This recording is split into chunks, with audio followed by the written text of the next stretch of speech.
Movie के start में हमें एक फैमिली को दिखाया जाता है जो अपने बेटे बेन की बर्थडे सेलिब्रेट करने के लिए कैरेबियन सी पे आए थे। सब कुछ बिल्कुल नॉर्मल चल रहा था। जूलियन यानी बेन की मॉम स्विमिंग करने के लिए समुद्र में जंप कर देती है, जबकि बेन और उसके डैड टॉम फिशिंग में बिजी थे। अचानक जूलियन को स्विमिंग करते हुए ऐसा फील हुआ जैसे कोई बड़ी सी चीज उनके इर्द गिर्द चक्कर लगाने लगी हो। जब उसने रुक कर देखा तो समुद्र बिल्कुल नॉर्मल था, लेकिन तभी किसी ने उसे एकदम से समुद्र के अंदर खींच लिया। सेम उसी टाइम पर यॉर्क के इंस्ट्रूमेंट भी इन्हें खतरे के साइन देने लगे थे, पर बेन और टॉम ने उन पर ध्यान नहीं दिया क्योंकि वो फिशिंग कर रहे थे। डूबती हुई जूलियन अपने आप को बचाने की कोशिशों के साथ साथ टॉम को बहुत आवाज़ें देती है, लेकिन किसी का भी उस पर ध्यान जाता ही नहीं। अब तो जूलियन को ऐसा लगने लगा था कि जैसे पानी पीछे पीछे जा रहा हो, और साथ साथ पानी के वो भी अब किस्मत से यॉर्क से दूर जाता। जूलियन को टॉम ने भी नोटिस कर लिया और फौरन पानी में जंप कर दी उसे बचाने के लिए। बेन भी यॉर्क का इंजन ऑन करते हुए उसे उन दोनों के करीब ले आया। टॉम ने जहाँ जूलियन को डूबने से बचाया, वही बेन और कैसी ने फिर मिलकर इन दोनों को यॉर्क के ऊपर खींचा और फिर कहीं जाकर जूलियन की जान बच पाई। अगर टॉम एक मर्तबा कैसे भी गुस्सा करता है कि ध्यान कहाँ था तुम्हारा, जब बताया है कि जो भी स्विमिंग के लिए जाएगा उस पर कोई एक ध्यान रखेगा, तो क्यों नहीं दिया ध्यान? अगर मर जाती तुम्हारी मॉम तो कैसी खुद भी गिल्टी थी। उसके सॉरी कहने के बाद सभी इस वाक़ये को भुलाने की कोशिश करते हैं और रात में बेन का बर्थडे सेलिब्रेट करते हैं। इसी टाइम कैसी के बॉयफ्रेंड की कॉल आने पर वो नोटिस करती है कि शहर में बहुत बुरा तूफान आ रहा था, जो देखकर एक मिनट के लिए वो परेशान हुई क्योंकि वो इस टाइम सेफ जगह पर तो बिल्कुल नहीं थे। वो जाकर ये बात अपने मॉम डैड को बताते हैं और ये सब अब सेफ्टी मेजर्स चेक करने का डिसाइड करते हैं। जो करते हुए इन्होंने नोटिस किया कि व्हेल्स और शार्क्स इनके यॉर्क के इर्द गिर्द मंडला रही थी, और टॉम के अकॉर्डिंग व्हेल्स या शार्क ऐसा किसी तूफान के आने से पहले ही करती हैं, क्योंकि उन्हें तब लहरों का अंदाजा नहीं हो पाता। अब आने वाले तूफान का अंदाजा इन्हें हो चुका था, उससे तो इन्हें निपटना था ही, लेकिन उससे पहले इन शार्क से निपटना था। इन्हीं की बातों के दौरान एकदम से उनकी यॉर्क को एक जोरदार झटका लगता है, जिसे चेक करने के लिए अब टॉम पानी में गया तो उसने देखा यॉर्क पे एक बहुत ही सुअर डंट आ चुका था, जो जरूर किसी शार्क ने किया था। ये चेक करते ही टॉम जब अपनी यॉर्क पे वापस आया तो वो बुरी तरह जख्मी था। जूलियन उसके जख्मों पे स्टिचेस लगाती है और यहाँ टॉम इन सबको बुरी खबर देता है कि शार्क के डंट देने की वजह से ये लोग आगे नहीं बढ़ पाएंगे। सेफ ऑप्शन इनके पास यही था कि किसी को मदद के लिए बुलाएं, लेकिन सिग्नल्स भी बंद हो चुके थे। यहाँ तक कि यॉर्क का रेडियो भी कोई सिग्नल पिक नहीं कर रहा था। इस मुश्किल कंडीशन में टॉम अपने खाने पीने के सामान को चेक करने लगता है। उनके पास सिर्फ 4 दिन के लिए पीने का पानी था और कुछ नहीं, लेकिन टॉम को ये तसल्ली थी कि वो एक शिपिंग रूट पे हैं, यहाँ से शिप्स अक्सर गुजरती रहती हैं, कोई ना कोई उन्हें देख लेगा। इनकी इन्हीं बातों के दौरान अचानक बाहर से इन्हें जोरदार आवाज सुनाई देती है। बाहर जाकर जब इन्होंने देखा तो एक मेट्रॉइड बिल्कुल जमीन से टकराने वाला था और इनकी शिप की तरफ आ रहा था। उससे बचने के लिए टॉम जल्दी से अपनी यॉर्क का इंजन ऑन कर देता है। हालांकि वो जानता था अगर उसने ऐसा किया तो उसकी शिप तबाह हो जाएगी, और बिल्कुल ऐसा ही हुआ। यॉर्क का इंजन तबाह हो गया और दूर से एक दूसरा मेट्रॉइड भी उनकी तरफ बढ़ने लगा। अपने आप को बचाने के लिए कुछ और तो कर नहीं सकते थे, इसलिए ये लोग तेजी से यॉर्क के निचले हिस्से की तरफ चले गए और लाइफ जैकेट्स भी इन्होंने पहन ली। जिसके बाद बस इन्हें एक जोरदार आवाज सुनाई दी और ये सब बेहोश हो गए। इन्हें जब होश आया तो ये सब जिंदा थे। चोटें तो इन्हें बेशक आई थी, लेकिन हैरानकुन बात ये थी कि अब इनकी बोट के अंदर एक बहुत बड़ा होल होने के बावजूद भी इनकी बोट के अंदर बिल्कुल पानी नहीं था। टॉम और बेन ने जब बाहर जाकर देखा तो राई पथरीले इलाके पे आ गई थी। ये जगह बिल्कुल बदल चुकी थी। जहाँ पानी था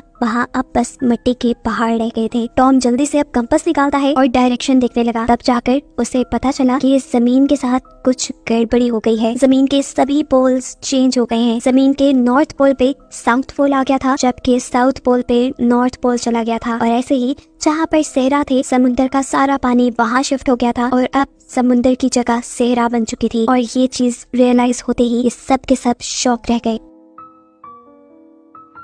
एक और दिल दहला देने वाली बात टॉम ने ये बताई कि इस सारे प्रोसेस में ह्यूमैनिटी यानी इंसान मारे गए होंगे। कैसे को इस सारी खबर से इतना बुरा शौक लगा था कि उसने अपने हवास खो दिए थे। वो अब एक कैबिन में अपने आप को बंद कर लेती है और किसी से बात नहीं करती। अब जूलियन अपने बचे कुछ खाने को इकट्ठा करने लगती है, जबकि बेन बहुत सारे अपने बर्थडे के बैलून्स हवा में उड़ाता है कि कहीं अगर कोई इंसान जिंदा होगा तो वो उनकी मदद को आ जाएगा। जबकि टॉम अब रेडियो के जरिए किसी से बात करने की कोशिश करता है, किसी से कांटेक्ट करने की कोशिश करता है। एक्सपेक्ट तो वो यही कर रहा था कि कोई रिस्पांस नहीं आएगा, लेकिन हैरानकुन तौर पे उसे एक रिस्पांस मिला और ये रिस्पांस एक कैप्टन ने दिया था जो इस वक्त एक छोटी सी सबमरीन में था और समुद्र के ऐसे शिफ्ट होने की कहानी वो भी जानता था, क्योंकि वो भी टॉम की फैमिली की तरह सबमरीन में था, इसीलिए वो इस हादसे में बच गया। कैप्टन अब टॉम को बताते हैं कि अर्थ के जो पोल चेंज हुए हैं वो तकरीबन 1 हफ्ते बाद वापस अपनी जगह पे आ जाएंगे। ऐसे समुद्र भी वापस अपनी जगह पे आएगा और उस वक्त इसकी लहरें बहुत ही ज्यादा खतरनाक होंगी। इसीलिए कैप्टन टॉम को मशवरा देता है कि तुम कोई ऊंची सी जगह ढूंढो और वहाँ पे चले जाओ, वहाँ पर तुम्हारे बचने के चांसेस ज्यादा हैं। ये बात सुनते हुए जूलियन फौरन अपने बच्चों को पैकिंग करने को कहते हैं, जबकि टॉम कैप्टन से रिक्वेस्ट करता है आपकी सबमरीन के अंदर भी बचने के चांसेस ज्यादा हैं, क्या आप हमारे बच्चों को रख सकते हैं। तब कैप्टन बताते हैं कि वो ये करना तो चाहता है लेकिन कर नहीं सकता क्योंकि उसकी सबमरीन बहुत छोटी है। उसका यहाँ पे एक साथी मारा गया है और ऐसे बस एक ही इंसान की जगह उसकी सबमरीन के अंदर है। या टॉम कैप्टन की मिन्नतें करता है, प्लीज आप किसी तरह दोनों बच्चों को एडजस्ट कर लो, इसके बदले में आप मेरे से जो मदद चाहेंगे मैं आपकी करूंगा। कैप्टन अब उसकी बात मान गए थे। टॉम अब उस सबमरीन की लोकेशन का अंदाजा लगाता है और जूलियन को बताता है कि वो सिर्फ 2 दिन के अंदर अंदर वहाँ होंगे, यानी समुद्र की लहरों के वापस आने से पहले पहले ये लोग अपने बच्चों को सही सलामत उस सबमरीन तक पहुँचा देंगे, जिसके बाद उनकी जान बच जाएगी। अगली सुबह ये पूरी फैमिली अब अपने सफर को तैयार थी। तभी टॉम ने देखा कि एक अजीब सा आदमी अपने डॉग के साथ यहाँ चला रहा है। टॉम ने नोटिस किया कि वो आदमी जख्मी था, इसीलिए टॉम ने उसकी मदद करना चाहिए, उसे पानी भी दिया। आदमी ने वो पानी पीते ही उल्टा टॉम का शुक्रिया करने की बजाय उसी के ऊपर हमला कर दिया और ये चीज दूर खड़ी जूलिया देख चुकी थी। वो आदमी बुरी तरह अपने हाथ में पड़े हुए खंजर को टॉम के अंदर स्टैक करते हुए उसे मार चुका था। अपने हस्बैंड को तो वो बचा नहीं पाई थी, लेकिन अपने बच्चों को बचाने के लिए वो फौरन यॉट के अंदर जाती है और उन्हें खतरे के बारे में बताते हुए दोनों को कैबिन में छुपा दिया और फिर कैसी को एक फ्लेयर गन दी और कहा कि इसे तभी चलाना जब तुम्हें इसकी बहुत ज्यादा जरूरत पड़े। अभी वो ये बात कर ही रहे थे कि किलर यॉट के अंदर उनके इस रूम के दरवाजे तक भी पहुंच गया। उससे बचने के लिए जूलियन खुद एक वॉशरूम में चली जाती है और यहाँ जाकर अपने जख्मों को सीने लगती है। इतने में वो किलर यॉट की छानबीन करना शुरू कर देता है और उसे जैसे ही खाने को कुछ मिलता है तो उसने तेजी से वो खाना शुरू कर दिया। साफ जाहिर था कि वो कई दिनों का भूखा है। खाने के बाद किलर जब जूलियन को मारने के लिए उसके पीछे गया तो उसने देखा कि जहाँ से आवाज आ रही थी वो कैबिन तो खाली था। असल में जूलियन बोट में हुए सुराख से निकलकर भाग चुकी थी, लेकिन उसकी बदकिस्मती कि उसे इस किलर के डॉग ने देख लिया जो उस पर भौंकने लगता है और उसे चुप करवाने के लिए जूलियन उसे मार देती है और खुद बोट के नीचे छुप जाती है। वैसे तो वो किलर को ना मिलती, लेकिन किलर ने जब दूर अपने डॉग को मारा देखा तो वो समझ गया कि जूलियन बोट से बाहर है। अब जैसे ही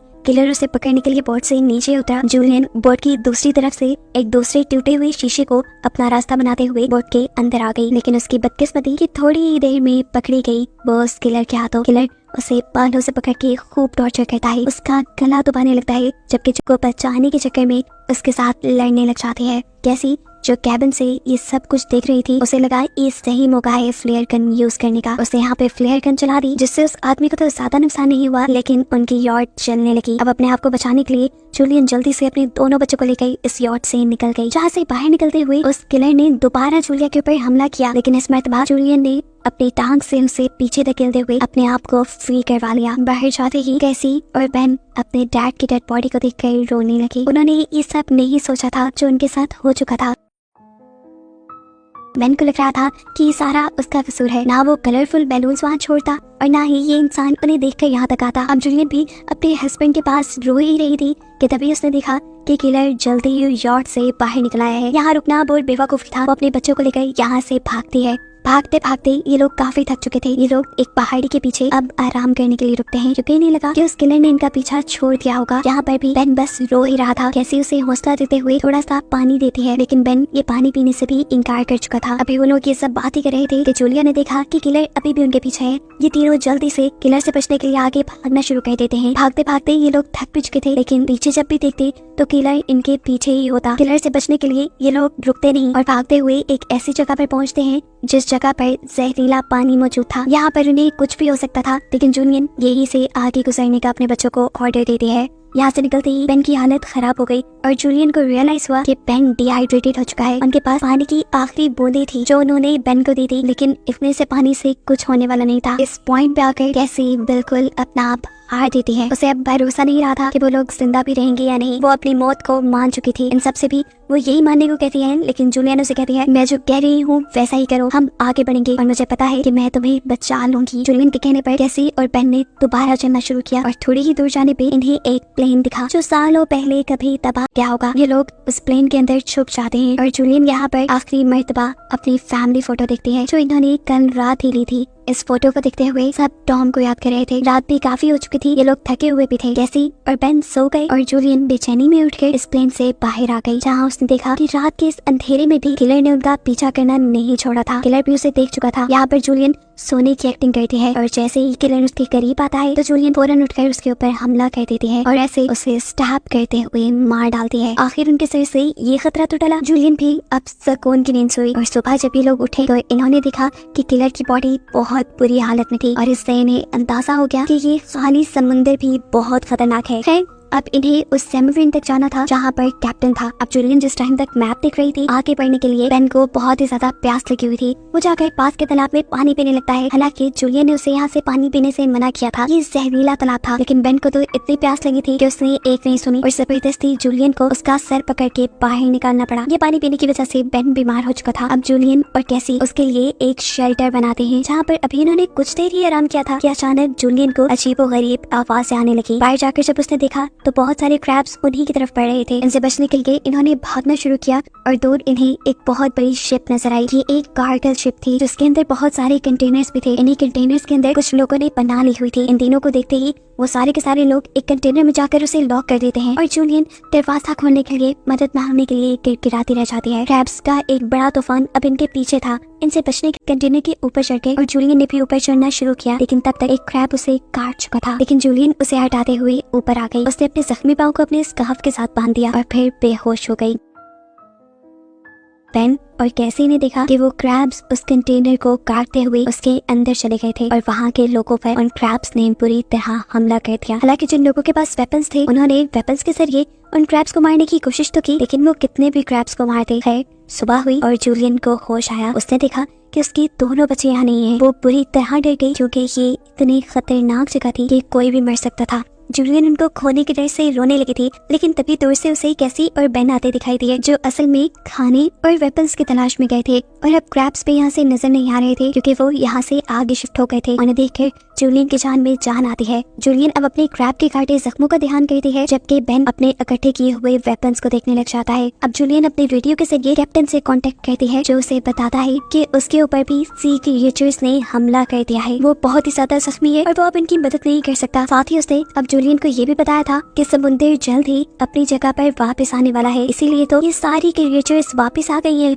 अब तो इन्हें ये भी नहीं पता था कि उस सबमरीन तक पहुंचने के लिए इन्हें किस डायरेक्शन में जाना है क्योंकि इनका मैप भी इस सारी भागम दौड़ी में गुम चुका था। इसीलिए कैप्टन अब हवा में रेयर गन से शूट करता है और बेन वो डायरेक्शन देख लेता है। ये लोग तेजी से अब सबमरीन की तरफ बढ़ते हैं। दूर उन्हें अब छोटा सा येलो सबमरीन नजर आ भी गया था, लेकिन उस तक पहुंचना अब इन्हें नामुमकिन लगने लगा क्योंकि सबमरीन तक पहुंचने के लिए इन्हें टॉक्सिक वेस्ट के ऊपर से गुजरना पड़ता, जहाँ से गुजरते हुए ही ये लोग बीमार हो सकते थे। अब तो कैसे को जूलियन की बातें बकवास लगने लगी थी बचाने की। ये लोग यहाँ पे बहस करते हैं और जूलियन डांट कैसे कहती है चलो आगे बढ़ो। चलते हुए इनकी किस्मत एक और मर्तबा इनका साथ छोड़ देती है और वहाँ इन पहाड़ों के दरमियान में स्लाइडिंग होने लग जाती है, जिसकी वजह से जूलियन जो सबसे पीछे थी उसके आगे आकर एक बहुत बड़ा पत्थर गिर गया और वो वहीं पर फंस गई। कैसी उसके बगैर आगे नहीं बढ़ना चाहती थी, लेकिन तब जूलियन ने उसे कसम दी थी कि तुम हर हाल में अपने भाई को बचाओगी। कैसी अपने भाई को लेकर आगे बढ़ जाती है और ये लोग जब सबमरीन तक पहुंचते हैं तो वहाँ इन्हें कोई नहीं मिलता। ये बुरी तरह सबमरीन के दरवाजा खड़काने लगे, लेकिन तभी पीछे से कैप्टन निकल के आया जो बुरी तरह जख्मी था। कैप्टन ने उन्हें बताया कि उसके अब बचने के चांसेस बिल्कुल नहीं है और सबमरीन में 3 लोग बैठ सकते हैं। ये सुनते ही